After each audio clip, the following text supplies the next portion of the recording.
You're just so authentically yourself. Adjusting to fame, was there an adjustment period for you? I think just not being such a to other famous people. When I first got famous, I didn't understand I was famous. I just thought I could just still continue to have completely no filter publicly. I was just a little asshole. I really hated celebrities. I still do, but I'm calmer about it now. Yeah. And I used to just be really rude about everyone. You have more power, you have more responsibility, you have more platform. You have to learn how to wield that power responsibly. Whereas I was like, I'm a little comedian. But I don't shy away from that part of my history because A, means that I have a right to talk about trolls because I was one. I understand what a dark mental place you have to be in to even go online and say something horrible to a stranger. But I also think it shows that if I can grow and change from being a misogynist prick to being who I am now, who fights for women all the time, then anyone can change. I'm a very big advocate for believing in change because otherwise what is the point of activism? We don't seem to have a lot of hope and faith in people anymore. I'm living proof that people can change if you just give them a bit of fucking time.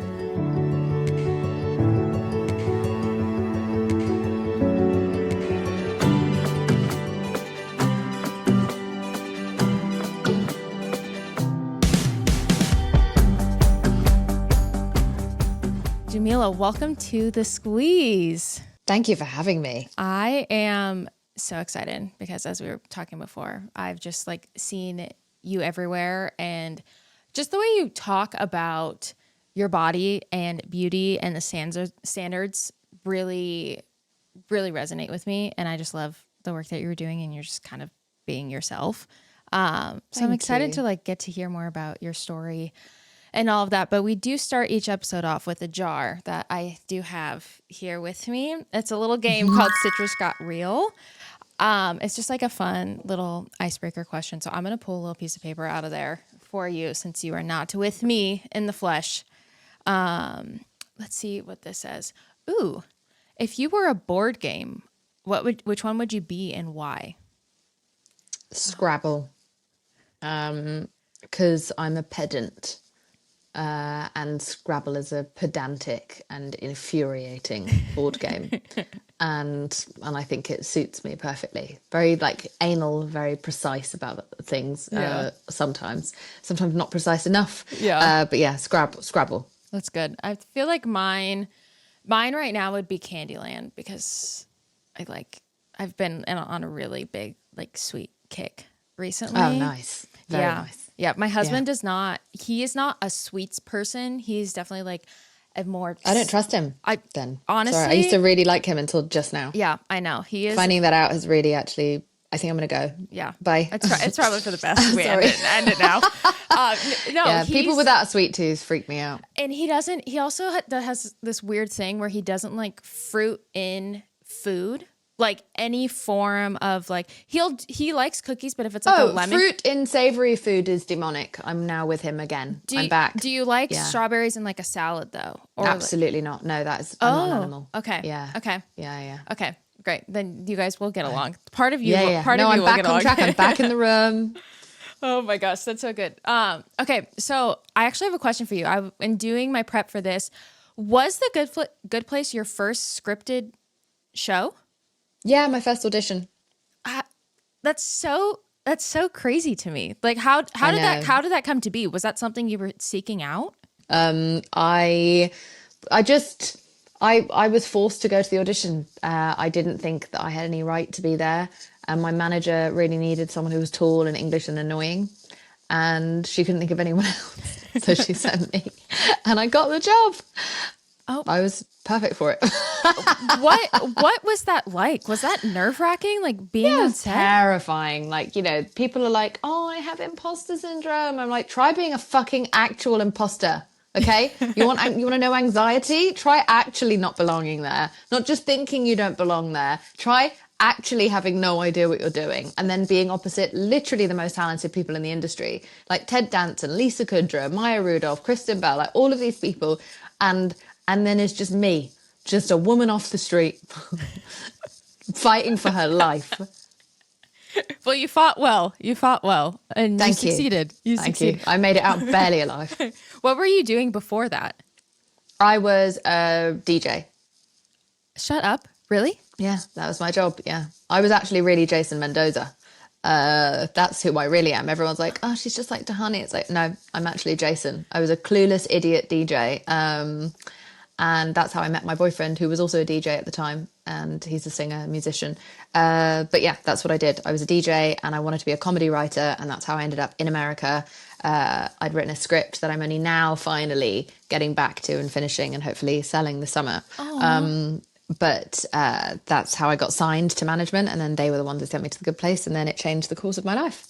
And I had no idea that I would love acting. This is like such a fun, like, I feel like so many facets of your life are like a fun, like, party trick story. Like, I would have never guessed that. That's so cool. Do you ever DJ or do anything like that? Not anymore. He's so good that it made me not want to do it anymore. To be perfectly honest, I was like, okay, never mind. Yeah. You know, I also sing, but I'm not going to fucking sing now that I've heard him sing. Yeah. Like, no, thank you. I'm good. I've been forever humbled. Oh my! Wait, did I read that you produced an album or something? Yeah, like I that? produced some of his music. Yeah, which is a little bit awkward because some of the songs are about me, and Are they and that good is really just songs, the epitome of narcissism, isn't it? Truly. Yeah. Are they like good about you, or is he like complaining about you in the songs? It's a mixed bag. It's Yeah. mostly nice. I was really laughing the other day thinking back to this time he wrote this song with Travis Scott, and they were like, Travis was dating Kylie at the time and James was dating me, and they're like singing about their girlfriends, and Travis is like, oh, she's so fucking sexy, like big with a big bum, like ass fat than a peach or something. And James's lyrics are more just sort of like, you're such a lovely person. Because I just don't have a sexy vibe. And I bless him for not faking it. Bless him for not, like, you know, keeping up appearances. It's just like, she's such an understanding person. Oh my gosh, that's so good. Hey, James's lyrics are so like, yeah. Travis is so randy in his lyrics. No, they're mostly lovely, wonderful songs. And then a few of them were like at the beginning when we were a bit edgy with each other, and he quoted some of my angry lines from my emails to him. And I'm like, that's publishing. I didn't pay rent for months after that. I was like, you owe me money. oh my gosh. At least he like is talking about the important qualities, because the physical ones will fade. They will fade. They yeah, will. yeah. That's yeah. No one's writing a song about my ass, and that I can promise you. And that's okay. We're okay It's fine. with that. We're okay with that. Yeah. I love that. You are truly just one of the very few famous people that are like, quote unquote, still normal. Like, I feel like you're just so authentically yourself. Do you feel like adjusting to fame, was there an adjustment period for you? Yeah, I think just not being such a to other famous people. No, what I mean by that is when I first, you know, got famous, I didn't understand I was famous. I just thought that I could just still continue to have completely no filter publicly. And I was just a little asshole when I was 22. And so I thought it was really fun. I really hated celebrities. I still do. But I'm calmer about it now. Yeah. And I used to just be really rude about everyone. And I didn't know I was one day gonna, you know, fucking meet them. Yeah. That didn't feel very good. So I think that was one of them, was just understanding that you have more power, you have more responsibility, you have more platform. You have to learn how to wield that power responsibly. Whereas I was like, I'm a little comedian, and just ended up offending loads of people. But I also think it's good, and I don't shy away from that part of my history, because I think it means that I have a right to talk about trolls, because I was one, and I understand what a dark mental place you have to be in to even go online and say something horrible to a stranger, or about a stranger. But I also think it shows that if I can grow and change from being a misogynist prick to being who I am now, who fights for women all the time, then anyone can change. I'm a very big advocate for believing in change, because otherwise what is the point of activism? Yeah. We don't seem to have a lot of hope and faith in people anymore. Yeah. And because I've grown up so much in front of my own eyes and in front of the world, and it's kind of immortalized forever in the media, I find that quite reassuring, because I'm living proof that people can change if you just give them a bit of fucking time. Yeah. I feel like there are constantly so many different makeup trends going on. There's like the soft glam, there's the full glam, there's bold glam, there's like the strawberry, the sun-kissed look. There's so many different kinds of looks going around. But whether you're all about simple mascara and gloss or you love to play with bold shapes and colors, there's always a trusty favorite you use for every look. That's where Thrive Cosmetics comes in. Thrive Cosmetics makes certified 100% vegan and cruelty-free products you can depend on for everything from simple daily wear to show-stopping self-expression. And it's all made with clean, skin-loving ingredients, high performance and trademark formulas, and uncompromising standards. Something that I love about Thrive Cosmetics is for every product purchased, Thrive Cosmetics donates products and funds to help communities thrive. So not only are you buying great products, but you're also giving back by buying those products. Thrive Cosmetics has so many staples, but I would say my favorite product from them is the Liquid Lash Extensions Mascara. You guys have definitely seen this mascara because it has over 40,000 five-star reviews. It comes in 5 shades and it lasts all day without clumping, smudging, or flaking, which is very annoying when that happens. Try your new trusty favorites with an exclusive set for our listeners. New customers get the Liquid Lash Extensions Mascara and a mini-size Brilliant Eye Brightener at a special set price with free shipping available at thrivecosmetics.com/thesqueeze. Or save more with 20% off your first order at thrivecosmetics.com/thesqueeze. That's Thrive Cosmetics, CAUSEMETICS.com/thesqueeze for 20% off your first order. Okay, Lemon Drops, I have some exciting news for you. Simply has launched a new prebiotic soda called Simply Pop, the new juicy soda. This new juicy soda comes in 5 flavors. They have pineapple mango, lime, strawberry, citrus punch, and fruit punch. Simply Pop is the new fruit-forward bevy of prebiotic sodas made with 6 grams of prebiotic fiber to support gut health and vitamin C and zinc to support immune health. Something that I love about this new Simply Pop is there is no added sugar.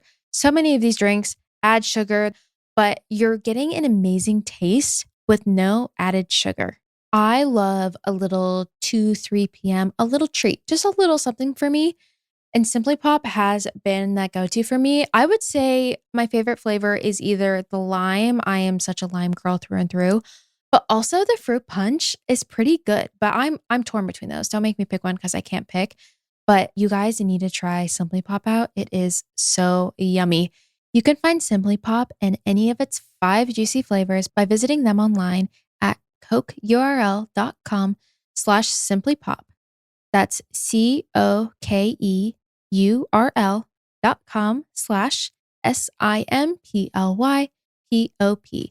You guys need to check out Simply Pop. It's going to be your new favorite. If you run a salon, a med spa, or any other personal care company, you got into this business to help people look and feel their best. But if your day-to-day is filled with scheduling headaches, missed appointments, and systems that add stress to your day, it might feel impossible to feel your best. Or maybe you're managing multiple business locations, which shouldn't require 3 different platforms, 5 different logins, and a spreadsheet that only one person knows how to use. Boulevard is the #1 client experience platform built specifically for appointment-based self-care businesses because salons, spas, barbershops, med spas, and other self-care businesses are so personal, the platform powering your business should feel the same. It's not just software, it's a smarter, more personal, and organized way to manage all of your business's locations in one place. Whether it's online booking, payments, appointment reminders, client profiles, and more, Boulevard makes every interaction seamless and every part of your business look polished and professional. Plus, Boulevard helps you elevate your marketing, generates custom reports, manages memberships, taking your business as far as you want to go. See why top beauty and wellness brands choose Boulevard to empower their team and grow their business. Right now, Boulevard is offering new customers 10% off your first year subscription when you join blvd.com/squeeze and book a demo. That's JOINBLVD.com/squeeze. Book a demo and get 10% off your first year subscription. Join blvd.com/squeeze. I am curious how, I mean, you seem like a very strong person, and you seem like you think what you think, like you know what you want, just that type of personality. Have you always been that way? Is that really who you are?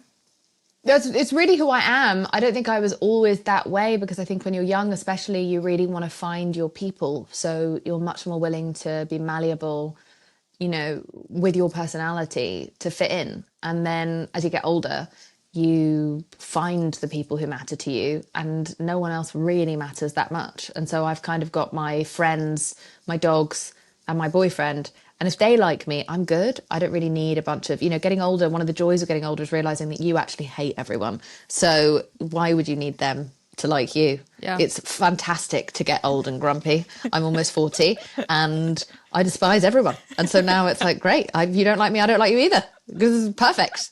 This is so weird if I would want you to like me when I don't like you. So it's a joy and it's a relief. But yeah, it was, I think the amount of media manipulation when you're a woman with an opinion was something that I've always found really, really difficult to stomach, because it's the lies I can't handle. When I get in trouble and I did something wrong, it stings a little bit, but they sort of fades, because you're like, okay, well, I learned from this, and actually I'd rather know this than not know this. But when it's just made up bullshit or taken out of context or, hyperbolized, that gets me like riled up, because that's framing that is so unjust. And I think justice is truly like the driving force in my life. It's not as much compassion for other people as it is truly just justice and logic. Yeah. And not giving people equal human rights is not just hideous and immoral, but it's also illogical, and it leads to broken societies. So I hate the lies that the media inflicts upon women. We lie to protect men, and we lie to demonize women. Yeah. And that is something that really bugs me. But I've, again, as you get older, you just don't care as much. You're like, you know what? It's just not actually my job to be liked or believed or appreciated. I'm just going to do what I want to do, and everyone else can really just get fucked. Yeah. It's honestly, it's such a freeing feeling to really actively live that out, to not care what other people's opinions of you are, to not feel like you have to please everyone. It's not even not caring though. It's like, I do care. Yeah. But I'm going to allow myself the space and the grace to figure this out at my own speed, not at the speed of the internet. Yeah. And so I think that's just really important, that I know that I'm going to be wrong sometimes, or I'm going to be behind, or I'm going to be out of touch because I'm a fucking celebrity, and I'm going to be tone deaf, and I'm going to make mistakes, but I'm going to keep trying. And I know my long game. I know the long-term vision, and everyone else doesn't have to. And there's many people who, when we look back at their lives, we're like, oh no, she was actually okay. We just didn't give her or him the time to figure it out. Yeah. And so I know that I have everyone's best interests at heart. And I don't really need to prove that to anyone now. If anything, performing perfection for everyone's just going to slow me down. And so I make the most progress when I'm not tap dancing for everyone's projections and needs. Yeah. And I have made a lot of progress in the work that I do for human rights and stuff. And so I'm just carrying on doing my thing and keeping the vanity out of it. Yeah. I love that. You are a huge advocate for body neutrality and really just speaking against diet culture and where our society is at today with it. But when you were younger, you really struggled with body image and eating disorders. When did that start for you? I was 11 when I developed an eating disorder. And it was kind of heroin chic and it was very normalized. So I didn't even know it was an eating disorder. I just thought it was discipline and that I was a good girl and that I was clever whenever I could find out ways to starve myself or to work off my calories. And it consumed about 20 years of my life, I would say. Wow. Thinking about it. I was a very boring, very out of touch person. Navel gazing just makes you very tedious because you spend all of your time thinking about calories and really thinking about your body and you and how to lie to people and evade you know, the truth, and you know, it's this dark secret that you carry that you hide from everyone, and it's the shame and this guilt and this grief. It's really all consuming. And so when I managed to fight my way out of that eating disorder, I think I just made it my mission to try to liberate as many other people as I could, because I've done so much damage to my body, you know, to my bone density and to my vital organs. And I just don't want anyone else to end up like me in any way. You know, sometimes women are like, oh, you make me want to cut bangs. And I'm like, don't do it. don't be like me. But yeah, I had to do EMDR therapy, and just took time, and really just understanding the system that taught me to hate myself, that made me stop hating myself. Once you uncover the sort of, you know, the matrix of it all, not to sound like a manosphere podcaster, but you know what I mean? Like when you start to understand that, like, oh, this is a scam. It's a dirty little scam invented by men who don't fit the beauty standard, who own these companies that they want us to buy stuff from.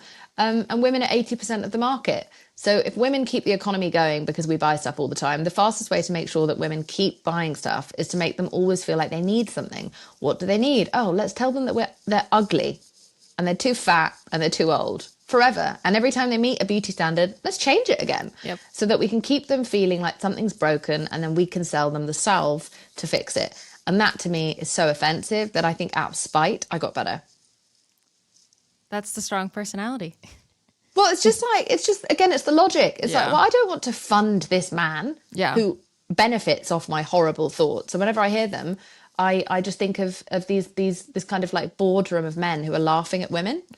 Laughing at the way that we rush to every trend, and we panic, and we do the shortcut because we're so desperate to meet the beauty standard now, without realizing it's just going to change again. It always changes, and it goes round and around in a loop of the same 6 beauty standards. And you know, we'll be out of this moment into the next before you can even think, before you can even blink. And so out of spite, and I think part of it for me with body neutrality was just like, it's very hard to love something that society's teaching you to hate. That just gives you another thing to fail at. But also, I just don't want to think about my body at all. I don't want to think about how much I love it or hate it. I want to think about something more interesting that isn't about me, or that's at least about nourishing my brain and protecting myself and building an amazing life for my old lady self. I'm very uninterested in whether I like or don't like some fucking bones and fat. Who cares? It's matter. Like, life is about experience. I'm not going to remember this on my deathbed. I am going to remember, you know, I don't know, doing fun, filthy things in Italy. It's so true. I'm like, just hearing you say all of that. I mean, first of all, thank you for sharing it. But also, like, I just don't know. I rely on my husband actually so much when it comes to this type of stuff, because he is like the most like all natural, loving, like, I don't feel like I have to shave my legs. I don't feel like I need to get filler. I don't, like, he is so like, I got Botox once and he was like, why are you doing that? Why are you getting that? Like, he just loves me for me. He loves, like, if I have a little extra something to hold, like, and it's really nice for me to have that when I feel like the noise is so loud, especially with social media, of how we need to look and act and all these things. And I'm so thankful that I have a partner that is like, same. That's just like, no, like, you're actually beautiful, like, the way you are. You don't need to do this. Like, I remember one time I was like, I think I want to get a little lip filler. And he was like, what are you doing? No, you're not doing that. No, he's like, don't touch that face. But go also, line him. It's so interesting that so many of the beauty standards are reinforced by people who are, I sound like such an asshole when I'm about to say this, and I'll regret it later, but, you know, publish and be damned. It's like a lot of people who are single and unhappy are the ones perpetuating and pushing the beauty standards on their followers. And I'm like, I think we need to hear from more people in happy relationships. You know, if women are going to do this, you know, I know some women are like, oh, I do this for myself, but we all know that's a lie because of COVID, when we all started to look like the little trolls that we really are. Okay? So just shut the fuck up. None of this is for you. It's not to empower yourself. You're doing this for society to be accepted, and that's okay. And we all do it, and I participate in it. The demon is in all of us, but let's just leave it alone. We all had beards and one single eyebrow. Like, Mustache. no one all got the time. filler, and we Yep. started to actually like and embrace our real faces, which is why the beauty standard became the most insane it's ever been, the most similar to an AI filter it's ever been straight after the pandemic, because women got dangerously self-accepting. Anyway, I think if women are doing this from a position of, I want to be seen as more attractive or have more opportunities to date, we should hear from women who are actually in loving relationships, Yeah. because this shit just doesn't make you happy. And it is, as I said earlier, it's all consuming. It makes you boring. And my friends who have, who get a lot of work done, their husbands say to me privately, I don't want to tell her what to do with her face and her body, but I hate the way it looks. And so they don't feel like they're allowed to say anything to us, but also it doesn't, someone who loves you for you isn't necessarily looking for you to perform this AI level of perfection. Yeah.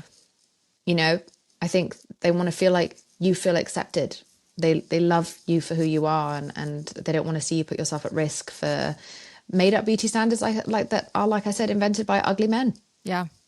I want to hear a little bit more about your EMDR experience, because I talk a lot about therapy, and I did EMDR therapy. I worked as, I'm a registered nurse, and I worked as a COVID nurse during COVID, and I had a lot of PTSD from it, and I did EMDR Thank for you for that. your service. But whenever someone does EMDR, I'm so curious to hear how that experience was for them. How old were you when you did EMDR? 29. Okay.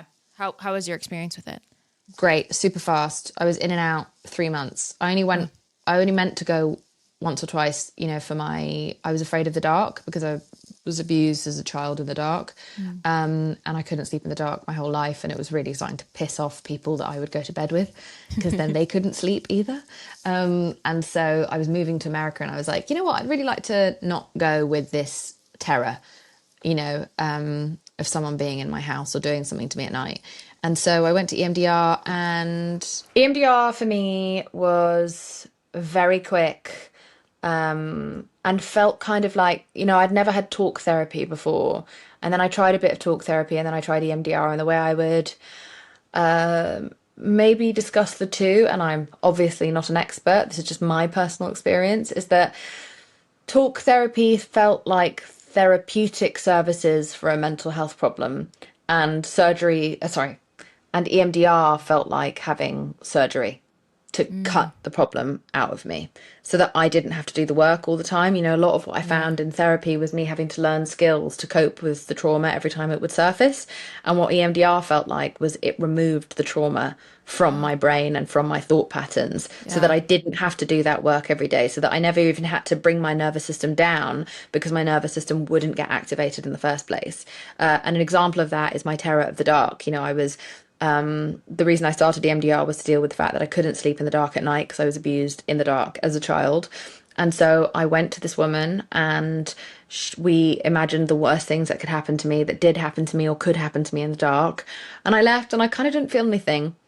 And I thought, it felt a bit like a waste of money. Or maybe, I can't be hypnotized. I'm not good at meditating. Maybe I just don't have the right brain for it. Yeah. And then I went one more time, and again we did the same thing, and I didn't really feel anything when I left. And I went home and went to bed, and then woke up the next morning and realized, oh my God, I turned all my lights off and didn't triple lock my door and didn't check under any of the bed or in any of the cupboards, which I used to routinely obsessively do. So it just kind of left me really undramatically, like a thief in the night. It was just gone. Wow. And I never had a problem sleeping in the dark by myself ever again. It almost made me too brave, because then one time shortly afterwards, my house got broken into, and I just walked into the house, and there could have been someone in there. And my boyfriend was like, too much EMDR. Wow, that's amazing. That's such a good analogy, because I actually feel that. I've never thought about it that way, but now that you say it, I mean, me and my husband both go to talk therapy just to. Yeah, I think everyone who can accessibly tell someone their worst secrets and not have them throw it back in their face during an argument later should do talk therapy. Yeah. We'd have less war if Yeah. people were doing talk therapy, if it was accessible for everyone. For sure. But, I'm just saying, when you have like a trauma that needs to be addressed soon, Yeah. for me, EMDR, it's quite intense, but I did it in 3 months. I got rid of all my main issues. Yeah. Yeah. I think I did it for about a month. Obviously, mine was a lot different than yours. And I think most people that do it, I think it was easier for me. My husband tried it.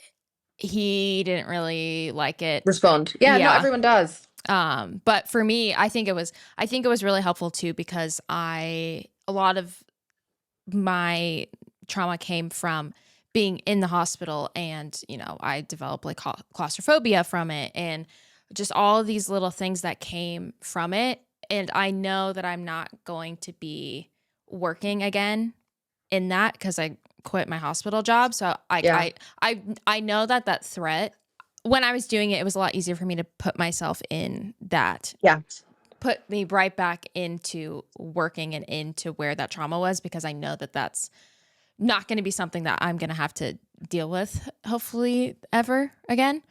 One of the things that keeps a lot of us from actually going to the gym is not knowing where to start, or if your workouts will even actually give you a workout. That's where Tonal comes in. Tonal is the ultimate strength training system that tracks your progress to take the guesswork out of working out, so you can have the confidence to keep pushing forward. I don't know about you, but going to the gym can definitely be discouraging, not only when you don't know what you're doing, but also when you're putting in the work, but you're barely seeing any changes. But with Tonal, you can actually see your progress with every workout. I know that if you guys have been listening to this podcast, you've heard me talk about Tonal, and it is truly the coolest piece of workout equipment. And I think the only piece of workout equipment that you'll ever need. Mine is set up in my garage. So it's like I have my own personal trainer in my garage whenever I am feeling ready to work out. It's designed to reduce your mental load, because Tonal is the ultimate strength training system, helping you focus less on the workout planning and more on getting results. Tonal gives you real-time coaching cues to dial in your form and help you lift safely and effectively.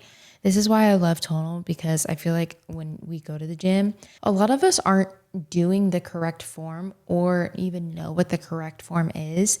And that's why I love Tonal, because it's safe. There's so many different kinds of expert-led workouts, from strength to arrow hit to yoga to mobility. And for a limited time, go to tonal.com to get $500 off site-wide. That's tonal.com for $500 off site-wide. Tonal.com. Want to relive your 20s without reliving all of that chaos? Well, it turns out all you need for healthier hair, skin, and nails and joints is Live Conscious collagen peptides, with types 1 and 3 collagen sourced from grass-fed bovine in Brazil. Live Conscious collagen peptides is a favorite formula among 97% of users who saw visible improvements. It's also clinically backed and free from harmful, unnecessary additives. Unlike other products on the market, Live Conscious has been around for over 10 years and always ensures purity and potency. The best part, these peptides dissolve effortlessly in your morning coffee, smoothie, or even water. No clumping and no fuss. There truly are so many different collagen peptides on the market. I feel like that has been the hype now for the past couple years. And that's why I trust Live Conscious, because they've been around from before the hype.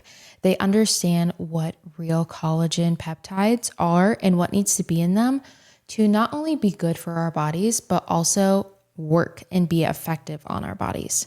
The collagen peptides come in an unflavored bag. There also is chocolate and peach mango, but I love that there's the unflavored stick packs that you can travel with. So there's really no excuse for you to not be taking collagen, because not only can it be at home with you, but it can travel anywhere with you. You can visit liveconscious.com and start your journey to natural beauty today. Use code SQUEEZE for 15% off. I chose Function because it's the only health platform that gives you access to the kind of data most people never see, and insights that actually take action. Inside Function, you can test over 160 biomarkers, from heart and hormones to toxins, inflammation, and stress. You can also access multi-region MRI and CT scans, all tracked in one secure place over time. It's a near 360 view to see what's happening in your body. That's why top health leaders are all behind Function Health. Lemon Drops, I have a question for you. Did you know that there are nearly 30 biomarkers that can impact your skin even more than your actual skincare routine? And for me, learning this was groundbreaking because you guys know how much I love my skincare routine. Breakouts, dullness, dryness, and redness, they're not just surface issues, they're internal signals, and Function helps you see them more clearly. Something that I learned from Function Health is that zinc, iron, and vitamin A are key nutrients for skin repair and resilience. And I'm actually kind of low in almost all of these. I've always been low in iron. And now knowing that these actually impact your skin has been so insightful. Right now, Function is offering over 160 lab tests for $365 to anyone who signs up between July 7th and July 11th. To learn more and get started, visit www.functionhealth.com/thesqueeze. That's functionhealth.com/thesqueeze. Okay, let's talk about your amazing project that you have. Is it Move Your Mind? Move for your mind, Move for yeah. your And I mind. also have a podcast coming out on Wednesday, which I have to talk about. Yes, we're gonna talk about it after. Don't worry. Yeah, no, I have a project called Move for Your Mind. It's kind of an extension of iWeigh, which was a company I started to, challenge the way that women are reduced to nothing but a number on a scale. And that's evolved into an exercise movement because I feel like lots of people are doing, there's loads of safe spaces on the internet now for body neutrality or for body positivity. So I like to fill in gaps that I don't think are filled yet. Yeah. I don't see the point in just trying to, I don't know. I'm not trying to become like a media mogul. I really just want to create safe spaces. And a safe space I realized was missing on the internet was exercise that isn't around weight loss. And exercise is so imperative and has, walking every day or gentle exercise has completely changed my mental health. And they say something like 150 minutes of exercise a week has similar impacts to an SSRI. And so you think about how many people can't afford or can't access mental health care at the moment. It's like, well, I have a way that you can at least start on that journey of regulating your hormones and your mental health hormones like dopamine, endorphins, etc. But people don't do it because we associate it with weight loss and we associate it with fitness and with the exterior, which is the least important thing that it has anything to do with. It's the least interesting or important thing. You only have to move your body for 15 minutes and 9 seconds before you start to get the mental health benefits of it and the endorphin release. And so people think it's this big ordeal and you have to drive half an hour to the gym and then go to the gym for at least an hour and then you have to drive back and you have to have a shower and you have to wear a matching outfit and you have to look cute and you have to be ready to be on camera and this whole culture. And it's bastardized exercise and turned it into this very performative thing that actually is just a pivotal part of your life. And we are on phones and everything's delivered to us. We don't go to the post office anymore. We don't go to the supermarket. We don't do so many of the things we used to do. We get in our cars and we don't move. Yeah. A lot of us live in cities where you can't really move. I lived in LA and I don't think I went for a fucking walk for a decade. Yeah. And so I wanted to create a safe space with really great accessible trainers who look like you, where you can exercise without being given toxic information about, hey girls, let's get our beach body ready and all this bullshit that we're told. It's just about the joy of movement, the privilege of being able to move your body. Yeah.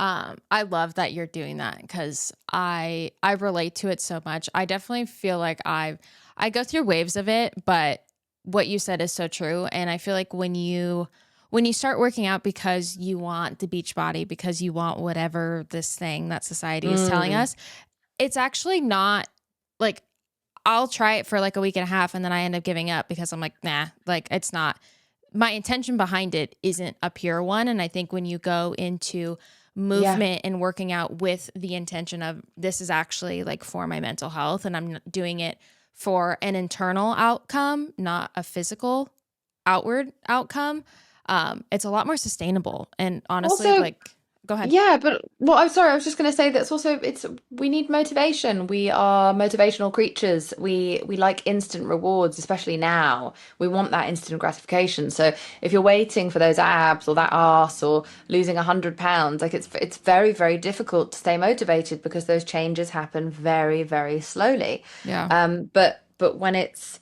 oh, I'm going to feel better than I did half an hour ago, or I'm going to sleep better tonight, those are instant results. Yeah. And that is, I think, very easy for us to get on board with comparatively. Yeah. I just worked out for the first time in quite some time the other day because I mentally was like, I need to go and like go to the gym and like walk on the treadmill and just like Yes. stretch and move my body. And I came home and I was like, frick. Like this was actually really good. And I know that I need to do this for my mental health. I know that it will. Did you just say frick? I did. I say frick. My husband and we're frickers. Oh my God, that's so funny. I know. That's so I know. sweet. You're I so know. pure. We say frick. I know. It's the purest thing I've ever heard. I know. He does not cuss like really at all. And I didn't have a potty mouth, but I did cuss a little. And he would be like, babe, like, careful, like, watch your mouth. I'm like, so sorry. So now I say frick. That is. Oh my God, that is absolutely adorable. Sorry, I beg your pardon. You were No. speaking. I love when people clock it though, because it is funny. Like, when do you ever hear someone go frick? Like, I haven't heard an adult say frick in my entire life. it's so good. Yep. That would be great. we say That's frick. great. Look, fuck was my first word. Sorry, I've just said it on your podcast, but like that was my first word, and I said it to all the other children at the nursery, and like, you know, there were numerous complaints. So I think your children are gonna get into way less trouble than I did, and more power to you for that. Oh, it's so good. It's so good. But also, like, please make the film Meet the Frickers, please. Yep. That's funny. That's funny. They definitely should do that. No, but that I was just saying that I know that I have to do that for my mental health. And it is easier to attack it that way when it is for your mental health. But also my husband is very much like, okay, hon, let's go outside. Let's go walk the dogs. I'm like, oh no, I gotta like do these emails. He's like, bro, you need to like remove yourself from a screen and we need to see the sunshine for like 20 minutes. You need to walk. So he honestly, I would be nothing without him, clearly, from this interview. He's the sunshine. He's just the sunshine, isn't he? He's so pure. A freaking little sunshine. He is. Yeah. I'm curious what would you say to someone that maybe is struggling with loving their body, loving themselves, and, you know, wanting to start moving for their mental health? Well, I mean, first of all, just try and get to 15 minutes, 9 seconds a day. And I dare you to tell me you don't feel better. So that's it. Set your timer, 15 minutes, 9 seconds. Dance around your kitchen, run around with your dog. It does not have to be intense. You don't have to go out in public. Do a little YouTube dance class. Go as slow as you like. Be as bad as you are. Look as terrible as you can look. Free yourself. Don't make this about calories. I find eating ice cream just before I exercise makes my workout better and happier. And I squat deeper and harder. So it actually benefits my exercise to eat fun snacks throughout. And so I'll take like gummy worms or something with me. And I'm like, before I do a set, I take some gummy worms. So I'm not into this calories in, calories out nonsense. I'm all about motivation. And so I suggest you do that. And I also suggest that you give yourself the same advice that you would give to any friend, which is, would I ever tell my friend she's not attractive enough to go to the gym? Would I ever tell my friend she isn't good enough for this, good enough for that, good enough for that person? She doesn't deserve to find love. She doesn't deserve to love and protect her own body. No, I would never say that. I would never say, oh, you're not a professional dancer, so you can't go to that dance class. Oh, you don't have a six pack, so you can't go to that gym. We apply completely different rules to other people than we do to ourselves. And it's just so important that people realize it's a scam that's all about taking women's money. It's not real. And, you know, there was this great article, I think, in Time magazine recently. I think it was Time magazine that said that, you know, now that the beauty standard, you know, is so accessible, super skinny is so accessible because of the weight loss injections, what made it an elite beauty standard was the fact that very few people could achieve it.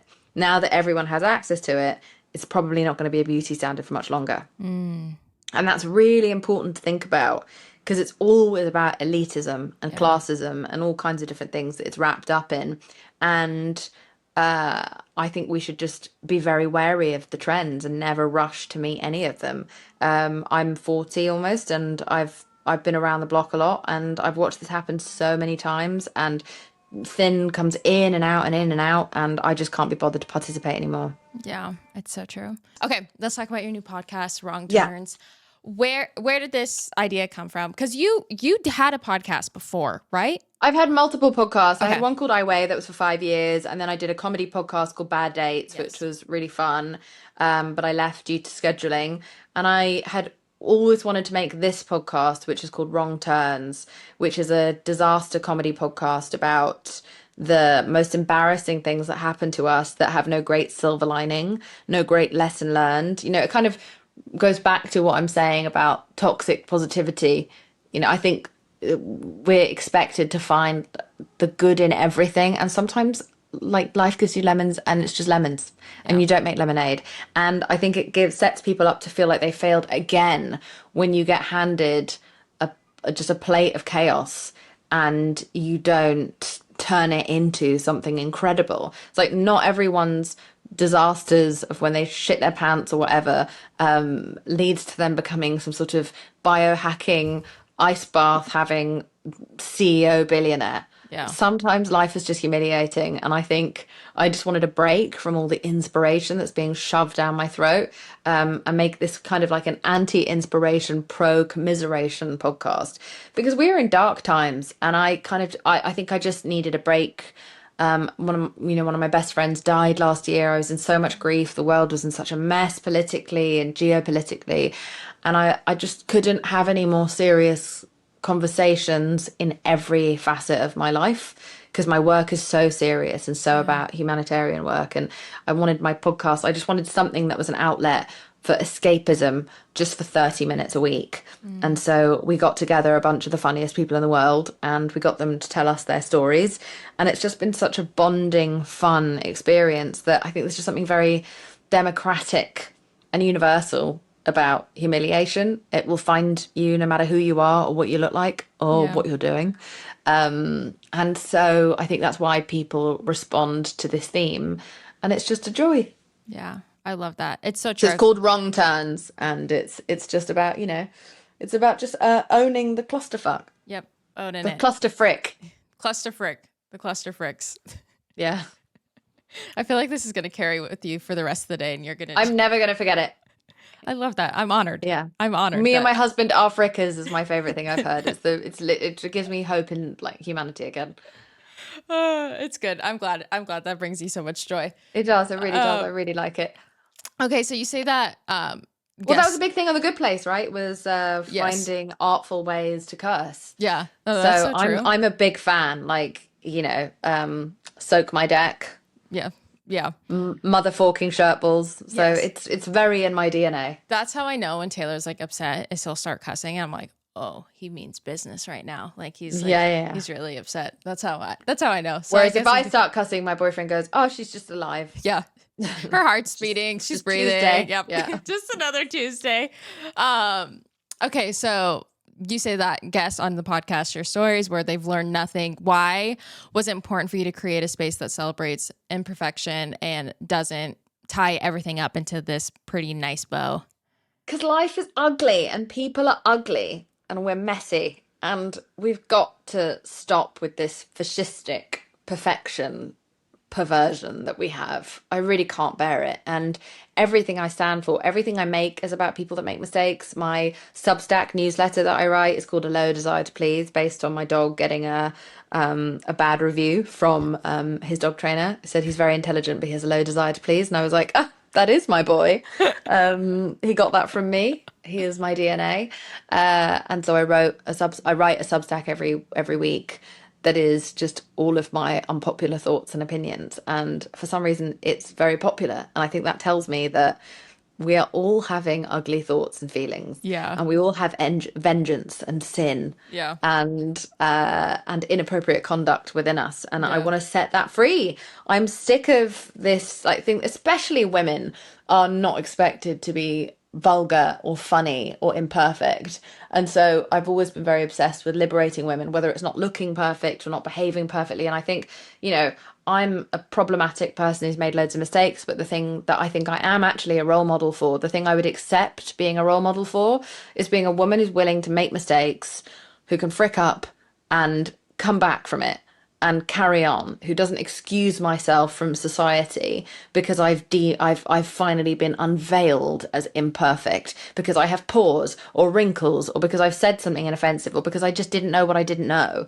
You know, we don't know how to separate ignorance from evil. And that is in and of itself a very ignorant thing to do when it comes to humankind.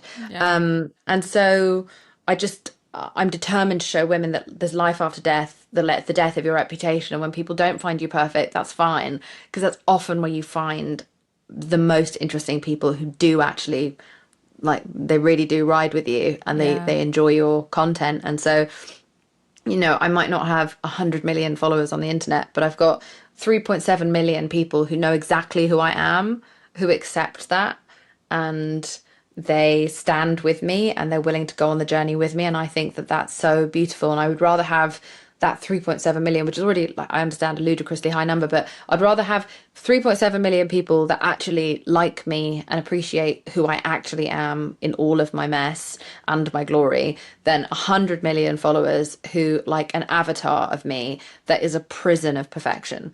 I cannot imagine. All the unproblematic faves in real life are also unproblematic, so are also problematic. Yeah. And they live in this, like, terror that anyone's going to find out who they really are. Yeah. And I would hate to live like that.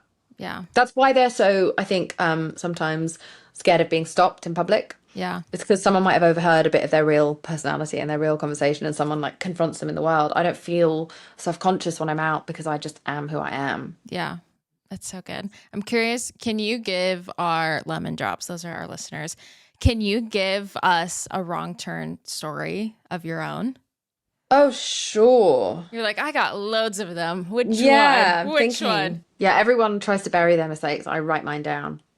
So, it was during COVID when everything was virtual, and all my kind of panels I was doing around activism and stuff would all be done on Zoom. Yeah. And that was fine. And they asked me if I would do this one live on, like, YouTube Live to millions and millions of people. And I was like, yeah, sure, doesn't matter. Like, I'm whatever.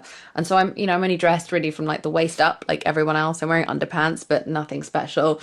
And I'm very casual about the whole thing. And I have a tendency to never read emails or read my schedule properly, so I never know what I'm turning up for. But I always know that I'll figure it out, right? I just, like, I think I get off on the edge of, you know, total disaster. I like knowing that I'm in danger in some way. And so I'm also just callous and lazy. So I don't really check the email. I press the link. We start this live. There's 7 people there, and no one's speaking. And I'm like, why is no one speaking? This is so weird. Where is the host? And then everyone's still kind of smiling at each other, but you can't tell who anyone's smiling at on Zoom. It just all looks like you're smiling at each other. So we're all smiling, and I'm sitting there, and like a minute goes by of no one speaking. And I'm like, that is a very, very long time of dead air. And then suddenly it occurs to me, wait, am I the host? And so I suddenly fake a technical difficulty, and I start, like, miming at the, like, mouthing at the camera. And pretending that, like, I can't hear you, but not making any sound. And I just go, like, I'll be back, you know. And so I shut my laptop. By the way, I close my laptop. I don't just, like, leave the Zoom. So you see the camera go all the way down my body that's only half dressed, and then I leave. And then I quickly check my email, and it goes, you are hosting this panel. And I don't know anything about any of the people who I'm supposed to be interviewing in depth, or what their names are, or anything. I was supposed to have done loads of research, and I just hadn't. So I panic. I'm like, it's now been 2 minutes of dead air. I come back on being like, hi, sorry, I had a technical glitch. Why don't we go around the room and introduce ourselves? And I have to bullshit my way through this interview for an entire hour in front of millions of people, just pulling it out my ass. And it was one of the most, like, more, like, it was, I did a bad job. I was mortified, and it felt so disrespectful to the people who were on the panel, and it happened in front of millions of people. And I was not brought back by that company. And I do now read my emails. I was just gonna say, Yeah, do you read them yeah. now? I'm definitely, I've been traumatized into learning to do that, but still not enough. Yeah. Like I'm sitting on the floor right now because I didn't read the email from you saying make sure you have a full battery. And so now I'm doing this entire interview on the floor amongst my luggage. My knees are killing me. Like everything is just a wrong, like my whole life is just a tapestry of wrong turns. And I don't want to hide it. Yeah. I want to own it. I want to Yeah. live my truth with the public. And so that's why I made my podcast. And honestly, it makes it more fun. If life goes perfect, there's no fun in it. Like you can't look back and No. laugh at things.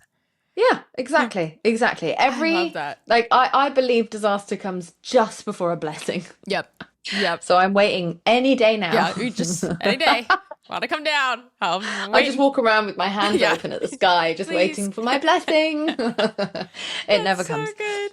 Okay, last question before we do our little rapid fire segment to end. But I'm curious, what are you most proud of yourself for? Because I feel like you have accomplished so much. But is there something that really sticks out to you? I think similarly to what I said earlier, is like just refusing to go away, even when people really want me to. I love that about me. I love that for me. I just carry on. You do. I'm like a straight white man, you know? I just make mistakes and then I go, oh no, well, that's new information. I'm going to keep going and try and do better. And I think that straight white men have that right. I think they're absolutely right to do that. And that's what I want to do. And I don't believe women should just extract themselves from society every time they make a mistake. And I like the fact that I run at failure. I like the fact that I'm not afraid of embarrassing myself. And I think that it's weird. You know, I wrote an essay about this recently that I think it's weird that we look at the people who try and put themselves out there as egomaniacs. I look at the people who don't put themselves out there because they're so precious about criticism Yeah. that they don't want to try. Those are egomaniacs to me. Yeah. I think the rest of us are just adventurers who are willing to, you know, recognize that life is not a test. Yeah. It's an adventure, it's a story. And so, how are you going to write your story? Yeah. I don't want to treat my life as though I'm here to get graded or judged, you know, which was the exact premise of The Good Place. And it really like messed up my head when I was making it. And I was imagining the point system in real time all the time. Yeah. But I've released myself of that. Yeah. And I'm glad that I can be that role model even to myself to prove that the world does not stop turning when things go sideways. Yeah, I love that. We recently had a guest on and I asked her the same question and she said that she became like the person that she needed when she was younger. And I really feel that for you Yeah. too. Well, you know what? I've actually stopped even trying to be that. Now Yeah. I have flipped it. And now I want to be the person that my old lady self goes, you really did that. You really lived that life for me. Oh, that's good. And it's changed my entire existence. You know, women are not taught to protect our older lady bodies and our older lady selves because society doesn't tells us that they don't need us after we're not fertile and Yeah. you know shaggable. And the funny thing is that we're one of the only mammals that go through the menopause and aren't fertile up until death, and that's because we're so needed. We've evolved to go through the menopause so that we can stop bearing children and create society and keep society running. Women are imperative and they're wise and they know what they like, they know what they don't like, they know who they are, they understand the scams of society, they understand patriarchy, they understand matriarchy and the maternal gift and, you know, the feminine divine. And that's why they're so scary. And that's why people try to silence them and erase every sign of them. That's why they used to burn them at the stake. You know, it's really terrifying. And so I feel sad that young people are being taught to dread aging and are so obsessed with it and dread turning 30, dread turning 40, dread turning 50. I cannot wait to get past the menopause and go into my crone era. I keep trying to launch it prematurely because I think older women are amazing. And I want my old lady self to know that I was prepared for her and I wasn't embarrassed of her and I wasn't dreading her.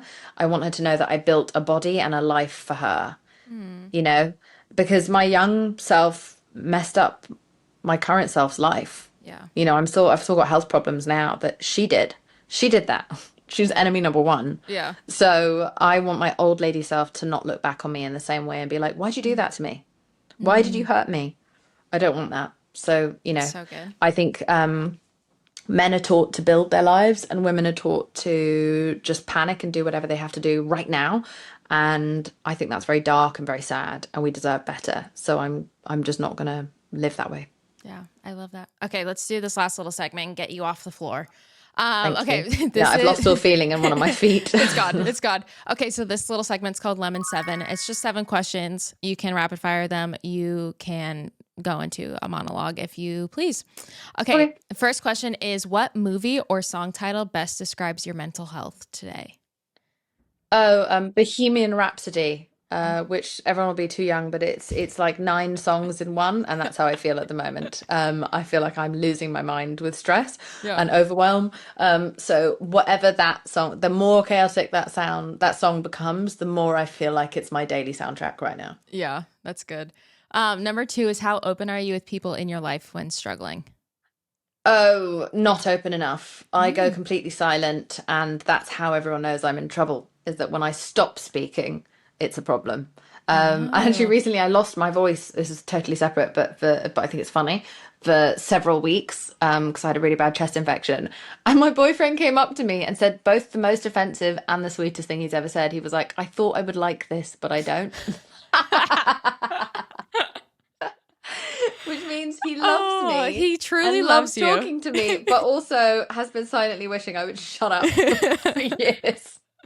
Now he learned he does not want that. He can't have it. Now he's always trying to stop me from getting sick. He's like loading you up on vitamin C. Yeah, truly. Electrolyte this and all the vitamin things. C that. Yeah, zinc. It's so good. Oh, so that's funny. good. Okay, number 3, if you could follow only 3 social media accounts, what would they be? Oh, 3 social media accounts. It would be the account dogs, and then at funny animals, and what else? What do I look at every day? Oh yeah, the shade room. I like to be very pure and then very toxic. Yeah, I did. I watched your story today and I was like cracking up. You just like repost the funniest things on there. I It's repost so the good. maddest things on there. Yeah, it's really just like gives you a sense of my algorithm, and it's really just like dogs and gossip, Yeah, and that's it. That's what I live for. Yeah. I'm not a profound human. yeah. I want to say something cool. I like Neil deGrasse, whatever his face is, but I don't. I just want gossip. I want celebrity gossip, and I want dogs, and that's it. Yeah, you want the I'm a juice simple and you human want cute. being. Yeah, That's all a girl can ask for. yeah. All a girl could ask for. Thank you. Number 4 is, what is your favorite form of self-care? My favorite form of self-care is cuddling in bed with my dogs and my boyfriend. That to me is the ultimate self-care. It's what keeps me looking and feeling young and happy.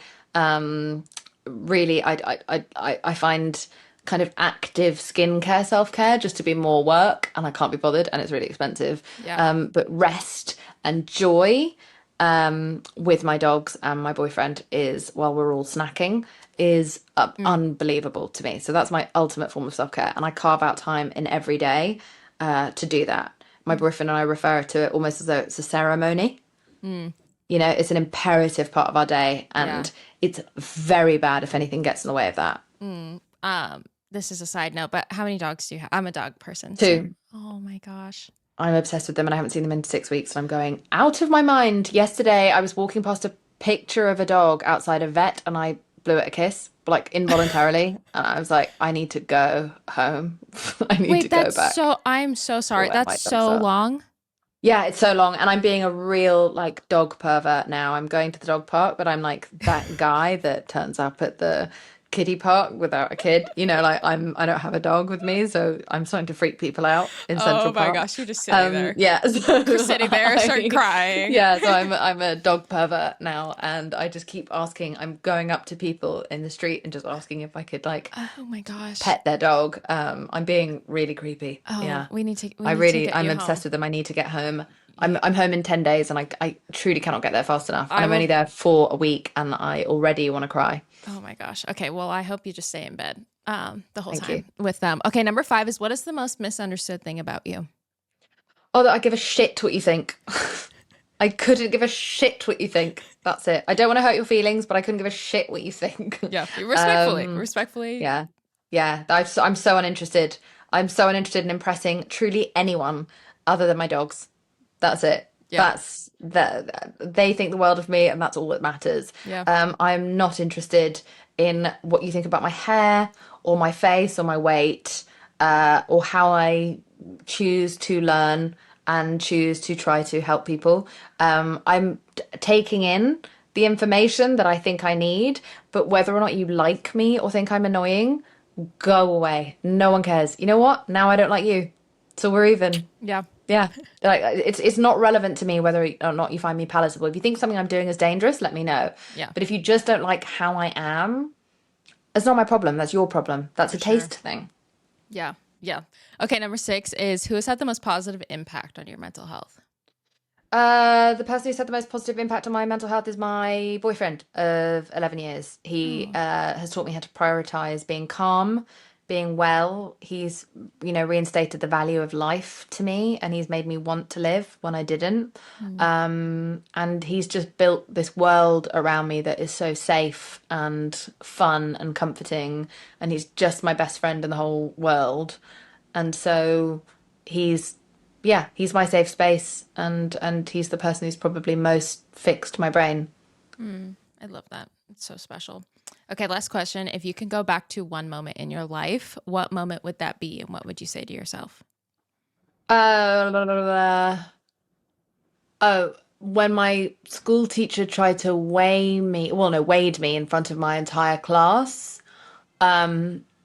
What? And that's what she was a substitute teacher, and she was trying to teach the maths class about how to gain data to build a pie chart. And so she was like, this is a way to gather data, and she weighed all of us, and I was the heaviest and the tallest in the class, and that's the day that kicked off my 20-year eating disorder. Would go back to that day, and I would pick up the scale and beat her over the head with it, instead of standing on it, because I would just go to juvenile detention and then it wouldn't go on my long-term record. So that's what I would do. I would smash her over the head with the scale and then run out of the school. And that would have saved my life. Yeah. Oh my Yeah. gosh. What? So that's what I would do differently. It's very violent, it's Yeah. vengeful, but I'm an ugly person. I've said that. It's for the best, honestly. That would have been Yeah. a better outcome. I think a little bit of juvenile detention is good for all of us. A little juvie could have been some Yeah, help. I would have been a better person. Oh my gosh. Well, this has been so fun. I've loved getting to learn more about you, and I just love your outlook on life, and you just don't take things too serious, and it's so refreshing how authentic you are to yourself, and you're just like, I am who I am. Don't care if, Yeah, as I said, life is yeah. not a test. I'm not here to pass anything. I'm just here to do my best, and that's it. And I'm working at my own scale, at my own level. I'm not in anyone else's lane. I'm just doing my own thing. There are 9 billion people all in their own separate lanes. We are not competing with each other. Mm. We do not have a monolithic standard. We're just here to build experiences so that when we're old and everyone leaves us by the window, we have fun memories to look back on. Yeah. So Good. that's the plan. It's It so was so good. nice to meet you. You too. Thank you so much.